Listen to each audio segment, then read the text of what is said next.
Magandang araw mga kaibigan! Tuloy-tuloy na ang totoong digmaan para sa ating bilyonaryo.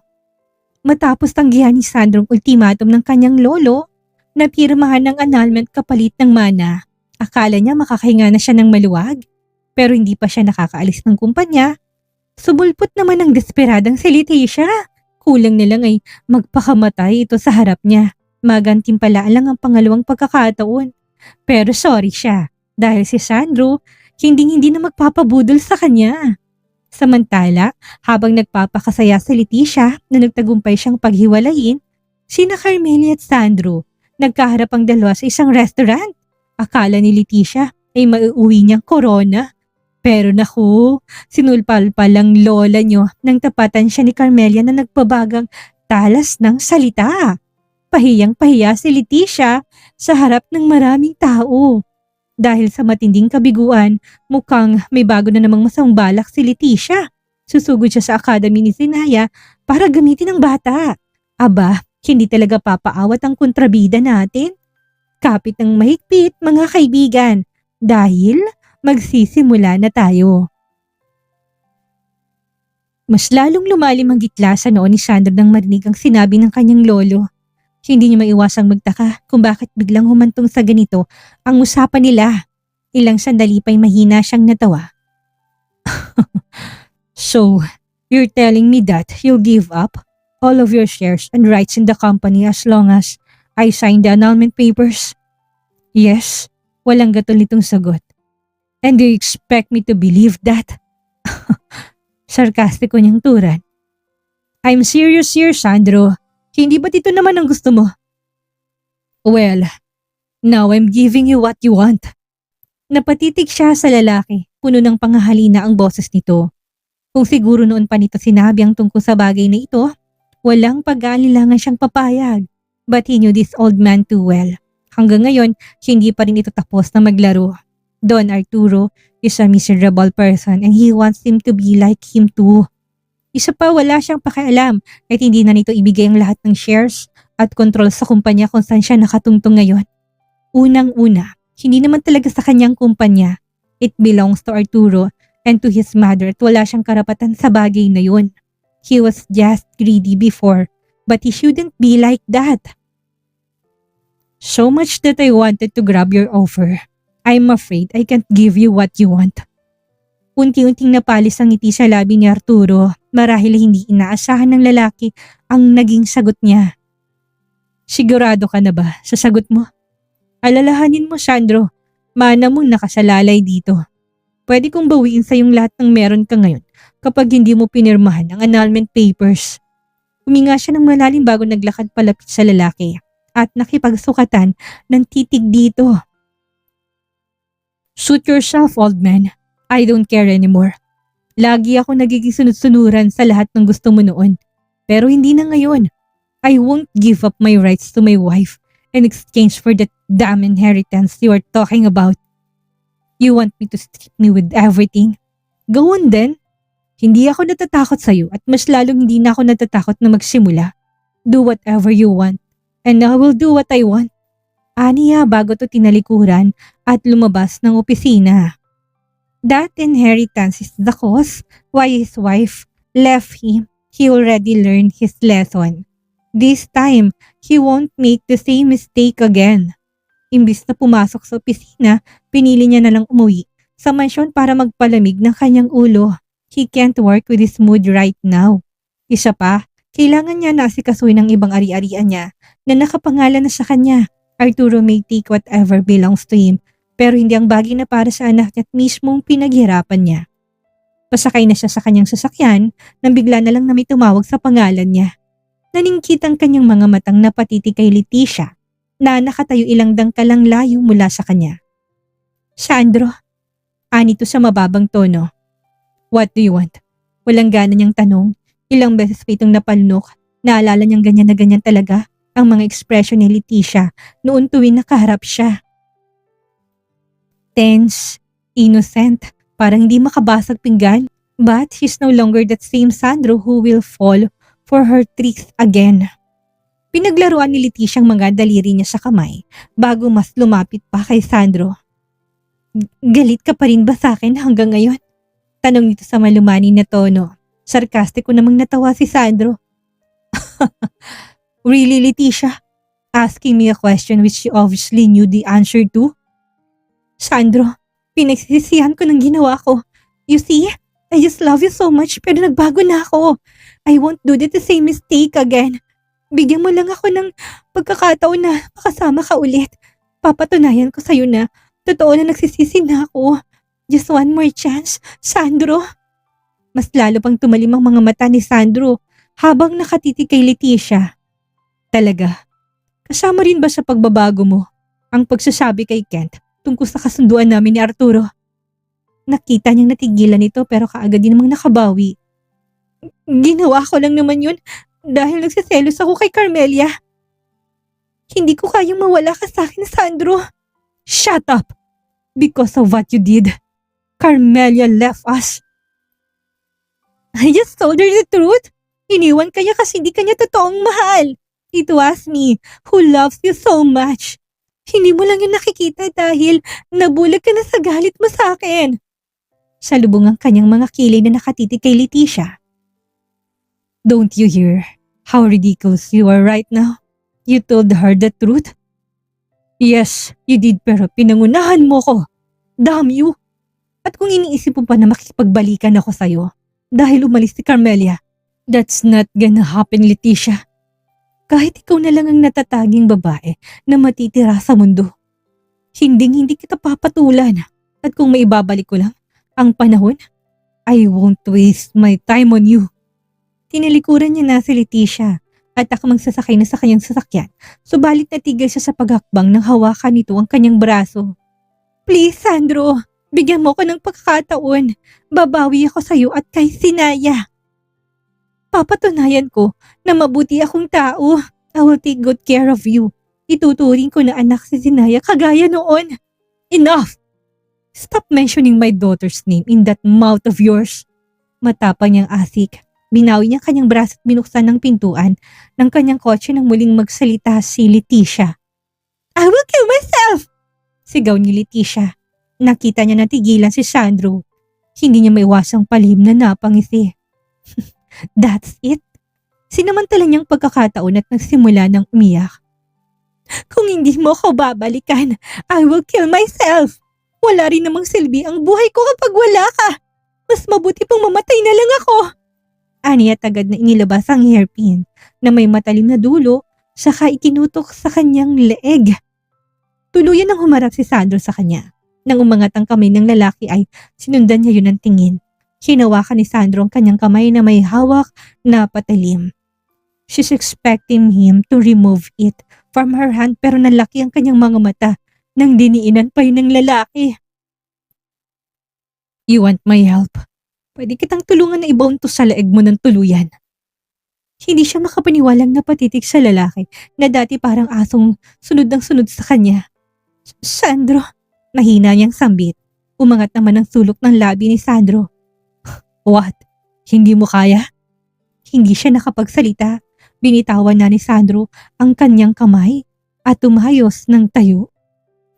Huwag mo akong takutin tungkol sa ganyang klaseng bagay, Leticia. That won't work on me. Masyado ka ng maraming kasalanan sa akin para patawarin pa kita. Sa ikalawang pagkakataon ay tinalikuran na niya si Leticia. Such a waste of his time. Ayaw mo akong balikan dahil galit ka sa akin kasi nagsinungaling ako sa'yo. Bakit, Sandro? Ano bang pinagkaiba nating dalawa? You're a liar too. Kaya ka nga iniwan ni Carmelia, hindi ba? Imbis na pansinin ng babae, ay nagtuloy-tuloy na siya sa pagsakay sa kanyang kotse at pinaharurot yun paalis. Nagpapadyak na lang ng mga paa sa inis si Leticia. Bakit ba? Ang hirap-hirap ng kunin ng loob ni Sandro. Ano bang pinakain ni Carmelia sa lalaki't bigla na lang itong nagkaganon? Kasalukuyang naglilinis ng kanyang unit si Carmelia nang marinig niya na may nag-doorbell mula sa labas. Binitawan niyang hawak niyang vacuum cleaner at tiningnan sa monitor kung sinong nasa labas. To her surprise, she saw Mylene outside. Napatitig siya sa babae. She haven't told her anything yet. Bakit natuntun siya kagad ng babae? Binuksan niyang pinto't pinapasok si Maylin. Mabilis naman siyang niyakap ng babae nang napakahigpit dahilan para magtaka siya. Ano bang nangyayari sa'yo? Natatawa niyang saway dito. Sinabi sa akin ni Zayo na nag-away daw kayo ng kuya niya at nilayasan mo siya kaya umabsent ako't nagpunta dito. Kumusta ka? Ayos ka lang ba? Puno ng pag-aalala nitong tanong, tipid naman siyang ngumiti, ngiting sigurado siyang hindi umabot sa kanyang mga mata. Kahit pa man tumigil na siya sa pag-iyak, naroon pa rin ang sakit na nararamdaman niya at hindi siya sigurado kung mawawala pa ba. Okay lang ako, kaswal niyang sagot. Tinitigan pa siya ni Maylin para bang hindi to kumbinsido na naging sagot niya. Kaya naman iwinisiwas niyang kanyang kamay para mabaling ang atensyon nito sa ibang bagay. Halika na nga sa loob, aya niya dito. Sumunod naman sa kanya si Maylin pero kagad din naman itong nagtanong. Ano ba talagang nangyari, Carmelia? Nung nakarang araw lang, maayos pa kayong dalawa? Hindi ba nagpropose pa siya sa'yo? Tapos bigla na lang naging ganito. Nag-away ba kayo? At umalis ka na sa mansyon niya? Huminga siya ng malalim bago hinarap si Maylin. Hindi lang ako basta umalis, Maylin. Hiwalay na kami ni Sandro. Sinauli ko ng engagement ring na ibinigay niya. We won't pursue the wedding anymore. At itutuloy ko ng annulment. Nanlaki ang mga mata ni Maylin sa kanyang narinig. Nitong nakaraan pa masaya ang kaibigan niya. Bakit bigla na lang nagkaganito?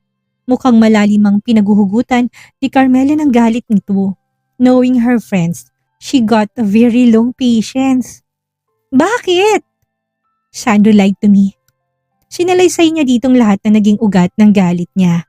At habang nagkukwento si Carmelia, unti-unti na ring nabuhay ang galit sa puso ni Maylin. Tarantado pala talagang lalaki na yan. Akala ko okay na siya nung nakausap ko siya. At nagpaalam sa akin na magpo-propose sa'yo. Tapos yun pala may tinatago siyang lihim. Gago pala talaga yung Sandro na yan ah. Isang buntong hiningang pinakawalan ni Carmelia. Yeah right. He's a jerk. I hate him so much. Sana mapabilis ng annulment namin nang sa ganun. Hindi ko na siya makita pa ulit. Paano kung hindi siya pumayag na maghiwalay kayo ng tuluyan? Tanong pa ni Maylin. Huminga siya ng malalim bago naupo sa sofa. Wala siya mapagpipilian, Maylin. Tutulungan ako ni Don Arturo tungkol sa bagay na yan. Sinabi niya yun sa'yo? Gulat na tanong ni Maylin. Napatango naman siya. Nakita niyang pag-alala sa mukha ni Maylin bago tumuling nagsalita. You shouldn't trust that old man, Carmelia. Bigla nitong sabi. Napakurap-kurap naman siya. Magkakilala kayo sa personal ni Don Arturo? Gulat niyang tanong. Sandaling natigilan si Maylin kapag kuha na yung mali. Hindi. Sinasabi ko lang na hindi talaga siya dapat na pagkatiwalaan. Naguguluhan man ay tumango na lang siya. Bakit pakiramdam niya? May tinatago si Maylin sa kanya. Gayunpaman, hindi na siya nag-usisa pa. Baka nagkamali lang siya sa pag-unawa. Nakalimutan niya na sekretary nga pala to ng apo ni Don Arturo. Kumain ka na ba? Tanong ni Maylin. Napasulyap siya sa kitchen bago umiling. Dahil wala siyang ganang kumain ng magising siya kanina, inabala niya na lang ang kanyang sarili sa paglilinis. Para kahit papano, malibang siya hindi niya, may isip si Sandro at ang ginawa nito sa kanya. Kung ganon, kumain na muna tayo sa labas.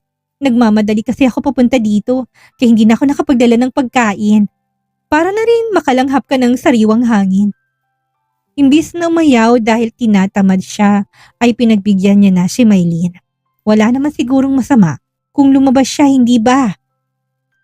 Sa isang fine dining restaurant siya dinala ni Maylin. Ito na rin ang nag-offer na magbabayad sa pagkain nila bilang treat nito sa kanya.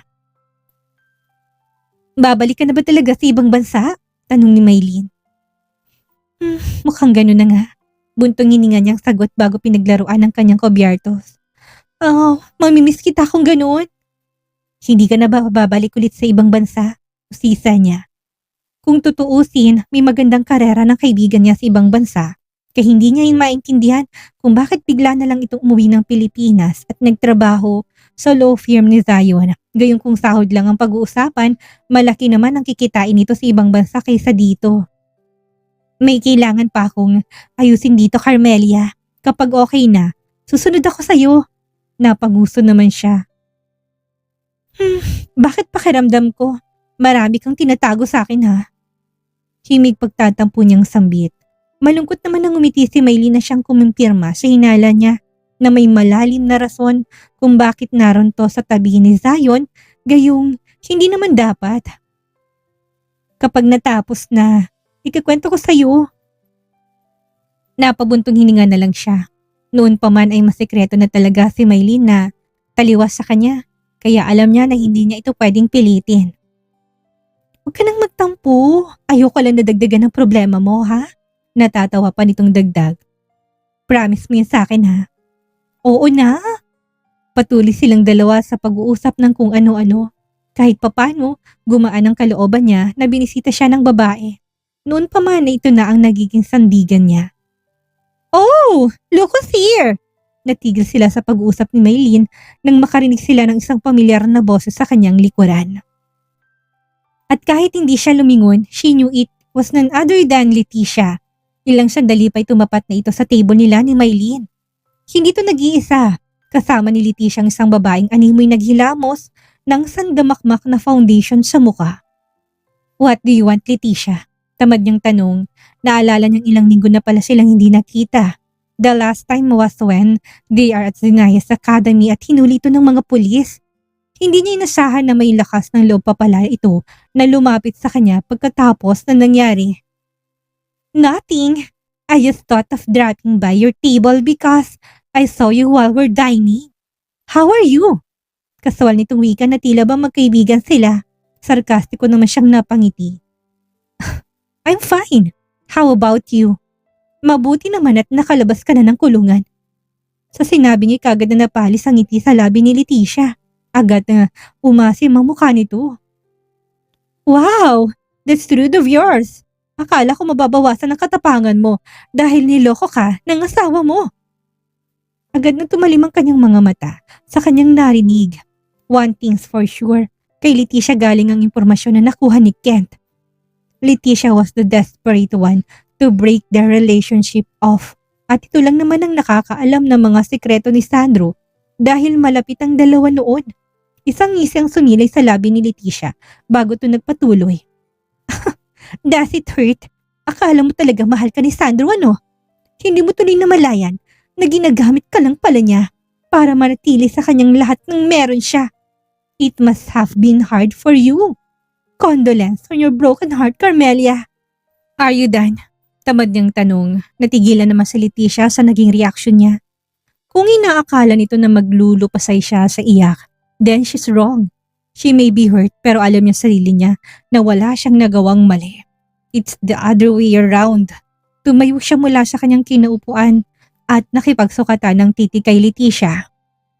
Look, Leticia, my broken heart and failing relationship with Sandro has nothing to do with you unless you're still harboring feelings for my soon-to-be ex-husband. So what if I am? Tas no nitong wika. There's nothing wrong in pursuing our relationship since she will be single soon. Nagkibit balikat siya. Then go. Why are you here pestering me? Dahil ba hindi mo pa rin makuha-kuha si Sandro? Kahit na makipaghiwalay na ako sa kanya. Aniya sa mapanuksong boses. Bahagyang natawa si Maylin na nasa kanyang likuran. Dahilan para mas lalong mapikon si Leticia. Don't flatter yourself too much, Carmelia. Kung makapagsalita ka, akala mo baliw na baliw si Sandro sa'yo. If he really love you, he will be honest with you, pero hindi niya ginawa because he's only using you. Kahit na ano pang sabihin mo, you're still Sandro's past mistress? A desperate woman who clings to a married man, and there's nothing that can be proud of being an other woman, Leticia. He lied to me? What about you? Hindi ba tiniwan ka niya sa ere para sa akin at sama na niya? Dahil hindi ka importante sa kanya. Umakbang siya palapit kay Leticia. Huminto siya ilang dangkal na lang ang layo ng mukha nilang dalawa. While chasing him like a mad dog, Sandro's with me proposing for another marriage. I am not the one who's just using bad. I'm about to wed him twice. Ikaw ba? Anong ipinagmamalaki mo sa akin? Yung pagiging kabit ng asawa ko noon? Mahina siyang natawa bago napailing. Hindi ba't gustong-gusto mong asawa ko? Agawin mo! Bagay naman kayong dalawa. Isang kabit at isang sinungaling. Alam niyang medyo napalakas ng boses niya pero wala siyang pakialam.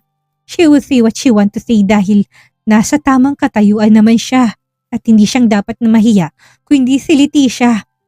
Huminga siya ng malalim bago tinignan si Leticia mula ulo hanggang paa. Kita niyang namumula ng mukha nito sa galit. Magsisinungaling siya kung sasabihin niya na hindi siya nag-e-enjoy sa nakikita niya.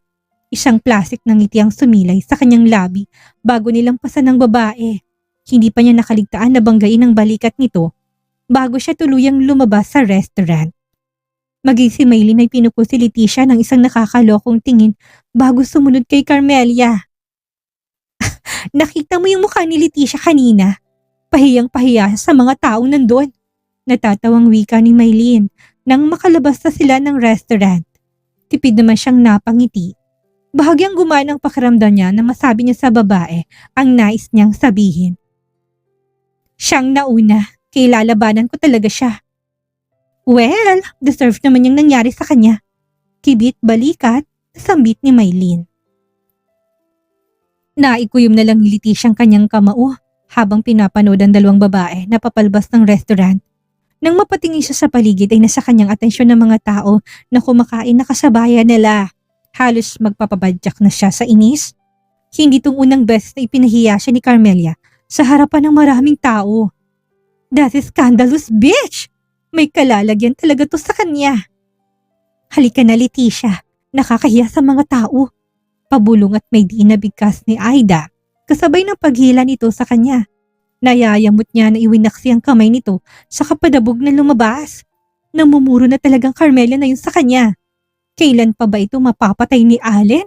Nang sa ganon ay mawala na ito sa landas niya. Where do you want to go next? Tanong ni Aida kay Leticia nang tumapat na sila sa kotse niyang dala. Kanina lang ay dinaanan ni Aida si Leticia sa compound ng Sarmiento Empire. Sinadya niya na hindi magdala ng sasakyan dahil balak niya na magsinungaling kay Sandro na nasiraan siya at nais niyang magpahatid sa lalaki pero hindi pa man niya nasasabi ang nais niya. Tinalikuran na siya nito. Mabuti na lang at nasa malapit lang si Aida. Let's go to Zinayas Academy. Nalaki ang mga mata ni Aida. Anong gagawin mo doon? Hindi ba't bawal ka nang lumapit sa kanya? I don't care. Ngayong wala na si Carmelia, kukunin ko loob ni Zinaya and I will use her to get connected to Sandro again. Grabe yun. Doon tayo nagkakatalo mga kaibigan. Isang napakalaking supalpal ang inabot ng desperadang si Leticia mula sa ating reyna na si Carmelia. Akala niya siguro may maiuwi niya ang korona ng tagumpay pero pinamukha lang sa kanya ni Carmelia ang masakit na katotohanan na kahit kailan ang kabit ay kabit at hindi kailanman magiging kapalit. Isang mahalagang aral ang iniwan sa atin ng tagpong ito. Ang taong nasaktan at nasa katwiran, kapag sumabog ang galit, walang sino mang kontrabida ang makakatayo ng matuwid. At si Sandro, pinatunayan niya na mas mahalaga si Carmelia kaysa sa Sarmiento Empire. Pero sapat na nga ba ang paninindigang ito kung mismong si Don Arturo na ang kalaban? Pero ang mas malaking panganib na dapat nating abangan sa susunod na kabanata. Ngayong pahiyang-pahiya si Leticia, binaliwala niyang utos ng batas at susugod siya sa academy ni Zinaya. Anong gagawin ni Leticia sa bata para muling makalapit kay Sandro?